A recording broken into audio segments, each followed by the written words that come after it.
historian Charles Beard decided to really think about what was going on during the time that the Constitution was established and everything.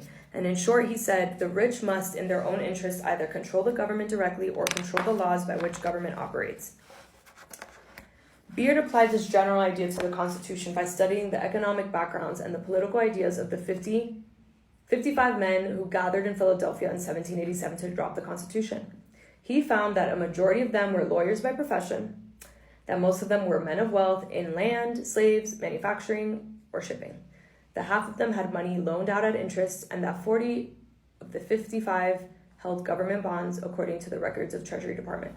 So these people had an incentive to establish a government and to make it so that they could continue to do the things that they were doing.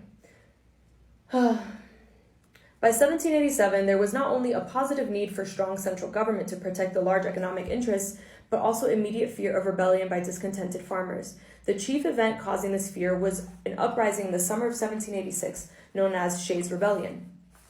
In the western towns of Massachusetts, there was resentment against the legislature in Boston. The new Constitution of 1780 had raised the property qualifications for voting. It's like the more power they got, they just wanted to make it harder for other people to have power. They wanted to keep it within a small group of people, and anytime they'd be like, oh, we're going to do this, they would never do it, or when they did it a little bit, and then they increased their perks. Like, if they gave a little bit to the people, then they made sure that they always got more. So if they made a concession, they either made sure that it didn't hurt them being the rich people. The rich people made sure that when they made concessions to, like, the everyday, the average person, the farmers, they were just doing a little bit and quite enough to get them to not rebel. But yeah, it was never real.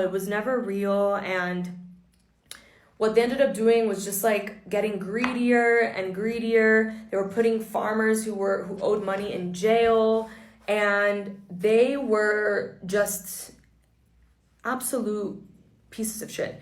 They were seizing cattle who had it from farmers who hadn't paid their debts, take away their land. They were just doing the most, and this was really upsetting the farmers.